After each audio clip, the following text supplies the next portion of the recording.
Аюбаван, товарищи! Форт Гали – это наиболее сохранившийся европейский форт в Южной Азии. Это точка притяжения для туристов со всех самых популярных курортов Шри-Ланки. Настоящий европейский городок на тропическом острове. Но, конечно, сюда едут далеко не только ради исторических достопримечательностей. Гали также богат музеями, галереями, стильными магазинами и заведениями. В этом видео мы покажем, что нужно посмотреть, чтобы не пропустить ничего интересного, и, конечно, расскажем историю форта. А меня зовут Ира, это канал Гражданочка Мира, человек за кадром, а иногда и в кадре. Мой муж Макс. Будем признательны за лайк под этим видео, и мы начинаем.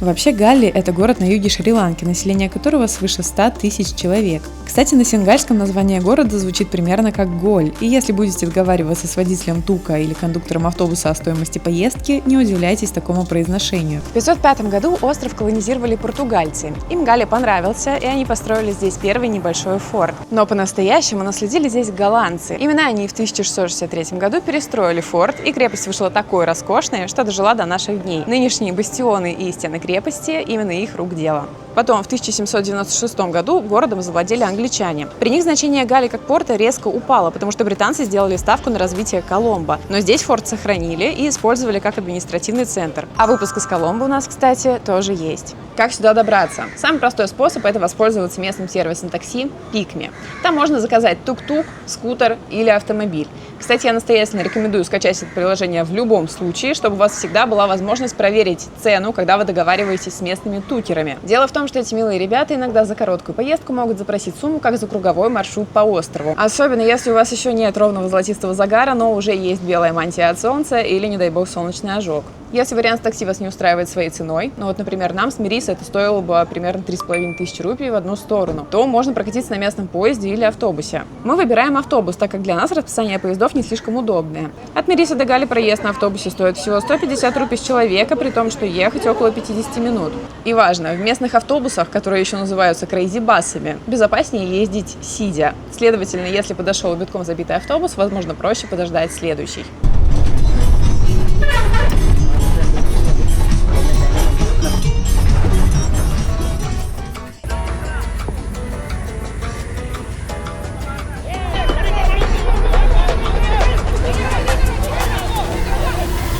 Про город мы поговорим позже, а пока направляемся прямиком к форту. В целом почти вся территория форта – это здания, построенные с 17 по 19 век, приспособленные под современные нужды и реалии. Например, в голландском госпитале 18 века сейчас работают магазины и кафе. В некоторых исторических зданиях открыты художественные галереи и отели. Наша с вами туристическая задача – все здесь оббежать и сделать миллион атмосферных фотографий.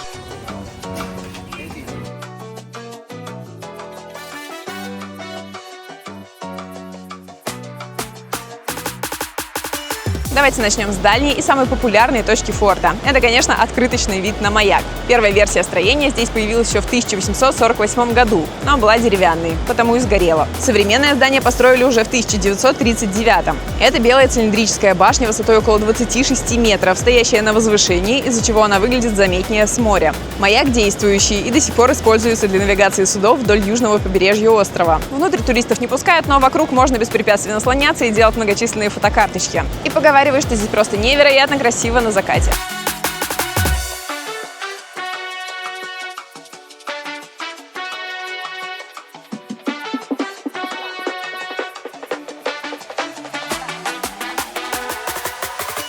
Возле маяка нельзя не обратить внимание на белоснежную мечеть. Стоит она здесь примерно с 1904 года, а построена была мусульманской торговой общиной, которая жила и работала в Галлии еще со времен активной морской торговли. Здание для мечети совершенно нетипичное. Фасад с явными элементами европейской архитектуры, и полумесяц бросается в глаза вообще не сразу. Мечеть, конечно, чаще выполнена с флером восточного стиля, а здесь даже она не выбивается из архитектурного ансамбля всего форта. Кстати, мечеть действующая, туристов пускают.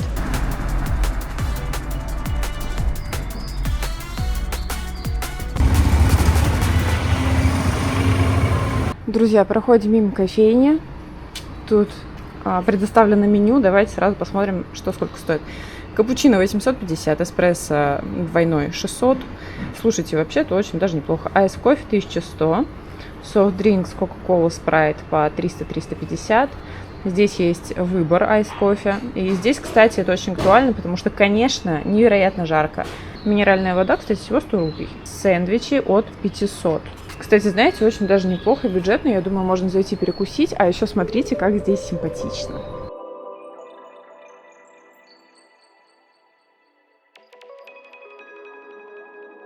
Друзья, давайте зайдем в эту прекрасную галерею. Мне кажется, она должна быть роскошной. Галли Форд арт-галерея. Впервые здесь. Вау. Вау. Так, запрещено, правда, делать фотографии. Но, если честно, я просто заглянула и очень попросила сделать видео. Какая красота. Галерея расположена тоже в историческом здании. Какие-то потрясающие работы. Книги, журналы, скульптура, картины.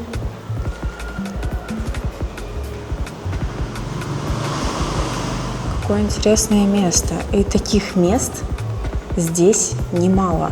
О, посмотрите, тут что-то очень старое, да? Пол решили не переделывать. Сохранили что-то. Слушайте, это очень круто. Я могу определенно сказать, что вот в Мерисе, например, вообще ничего даже близко похожего нет. Да и на других курортах я ничего такого не видела. Вот действительно именно Галли Форд – это то место, где вы можете познакомиться с таким просто прекрасным местным искусством. Ребята, спросила у сотрудницы, здесь все продается. Например, 650 тысяч рупий стоит вот такая картина. Еще Максим сейчас вышел из дверей, они ведут на задний двор.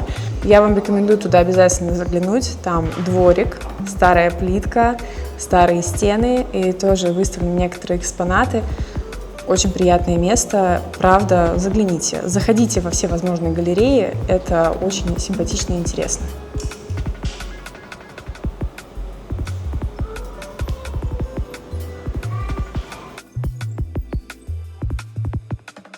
В Форте есть два национальных музея, в которые мы не пойдем. Но если вы интересуетесь историей и вообще ничего не хотите на своем пути пропустить, то, возможно, вам стоит туда заглянуть. Это Национальный музей Галли и Национальный морской музей. В общем, если интересно, welcome. Мы же посмотрим третий музей. Исторический музей-особняк – это частный музей. Он занимает отреставрированное голландское здание XVIII века. Музей был основан частным коллекционером и предпринимателем Абдулом Гафаром, который на протяжении десятилетий собирал предметы, связанные с историей острова и колониального периода. Коллекция включает широкий спектр экспонатов. Китайский и европейский фарфор, предметы быта португальской, голландской и британской эпох, антикварные фотоаппараты, печатные машинки и много других интересных вещиц. Особенно учитывая, что Галли был портом, и тут действительно такая международная коллекция, интересно посмотреть, чем пользовались люди в разные эпохи.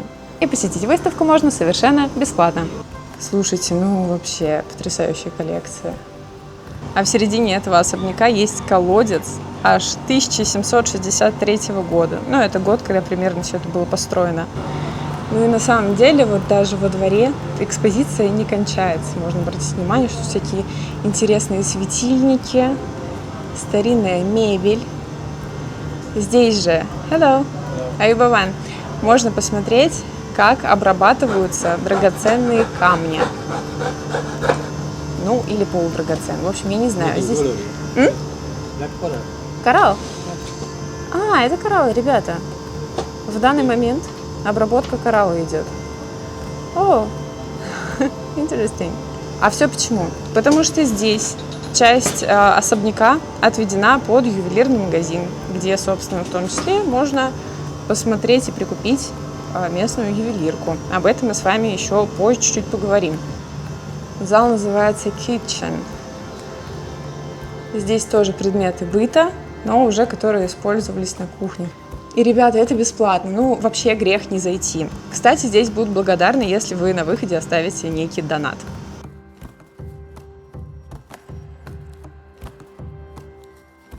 Так, ребята, изделия из натуральной кожи. Ну, тут прям запах стоит сразу кожи. Так, чтобы посмотреть такого, давайте бумажник. 6,250.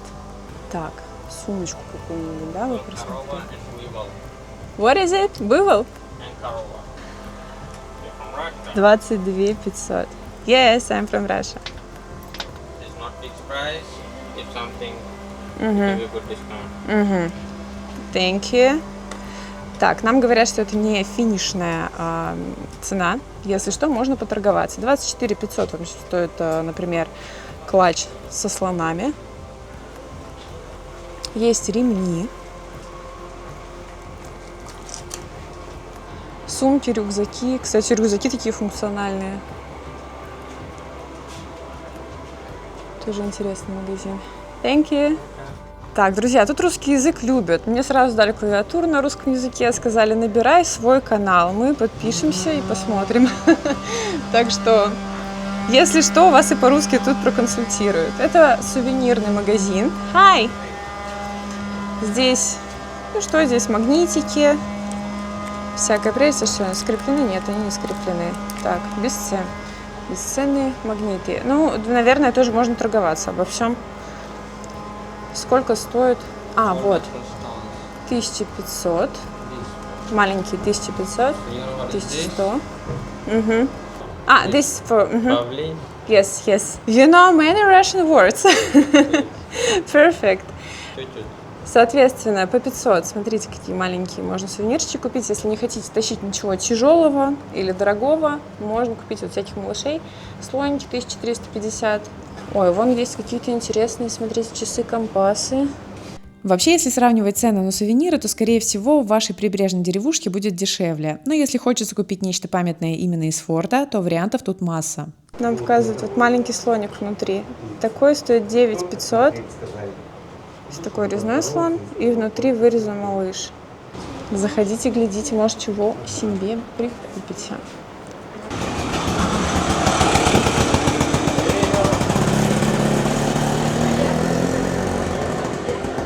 Пожалуй, моя любимая часть Галлии – это красивые старые христианские церкви разных конфессий. Как минимум, здесь есть католическая часовня, англиканская и протестантская церкви. Все они действующие, и более того, здесь имеется немало прихожан. В 19-20 веках приходы стали ориентироваться больше на местных жителей, и службы стали проводить на сингальском и тамильском языках. Но я настоятельно рекомендую зайти в каждую и хорошенько осмотреться.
Башня с часами находится на северной стороне форта Галлии и является одной из самых заметных его частей. Заприметим мы ее еще на входе.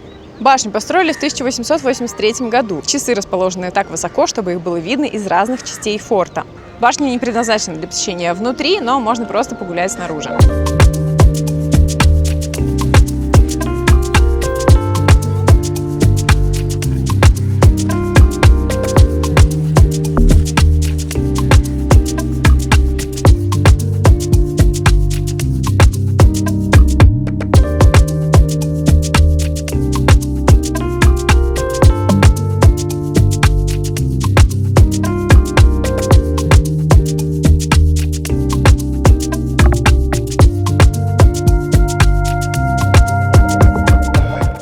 качестве напоминания о том, что мы с вами все-таки на Шри-Ланке, здесь есть и буддийский храм тоже. Он появился тут в конце 19 века, и, судя по архитектуре, под храм было перестроено какое-то европейское здание. И отличные новости, внутрь может зайти любой желающий.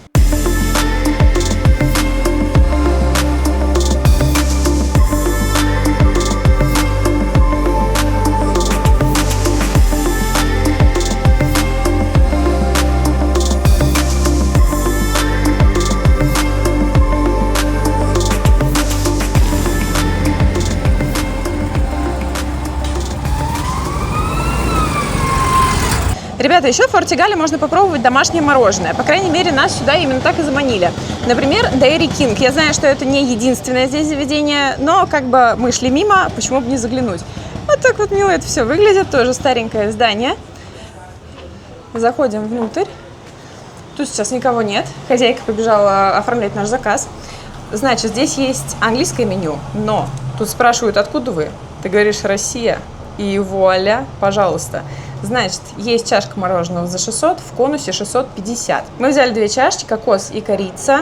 И я слышала, что вот их прям обязательно нужно попробовать в одном из этих заведений. Что ж, кто мы такие, чтобы спорить. Есть еще интересные блюда внизу, например, брауни с ванильным мороженым. И я бы не сказала, что это стоит дорого. Брауни с мороженым 1200, ну какой-нибудь там медовый хруст 1300. Выглядит вроде все это вот как-то интересно. Кофе здесь есть, я взяла капучино попробовать, капучино стоит 500, эспрессо 350, молочные коктейли от 800 и выше. Вот, мы ждем наш заказ. Вот, пожалуйста. Максим прям по-барски расположился. Время около 12, мы приехали, наверное, где-то в 8:30. Вот Макс упахался. И, в принципе, мы обошли весь форт. Сейчас мы с вами еще немножечко поговорим про Галли после мороженого и, в общем-то, поедем домой. Я к тому, что целый день тут вы навряд ли прогуляете. Итак, пробуем. У нас есть кокосовое и мороженое с корицей. Оно молочное, и это чувствуется.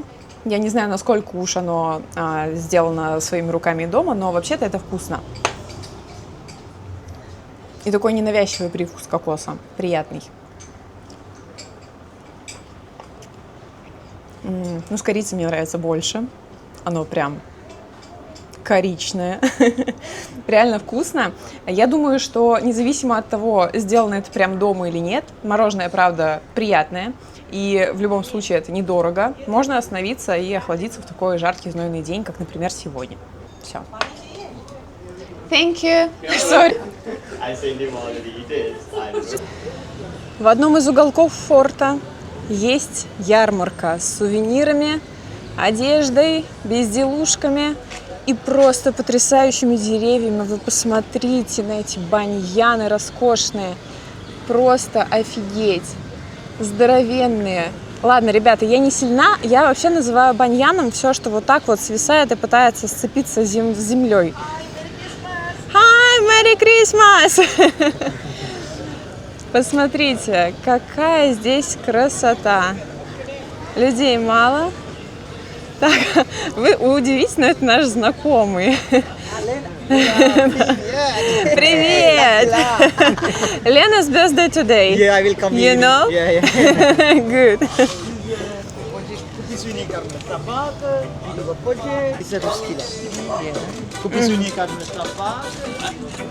Вот на русском информация. Так, Расика, я помогаю. Часть денег, вырученных и продаж сувениров в корзину, идет на кормление бездомных собак и кошек на Шри-Ланке. То есть, вот, посмотрите на святого ланкийского человека, который кормит бездомных собачек и кошечек. Деревья сажаете тоже. Здорово. Это очень круто. Мы такое любим и уважаем. Так что покупайте сувениры с умом, как видите. Можно еще и что-то полезное для острова сделать. We like to good everyone every day. Good health, good life, good energy, be happy, be healthy, long life, happy, and everything success, happy, and healthy. Thank you.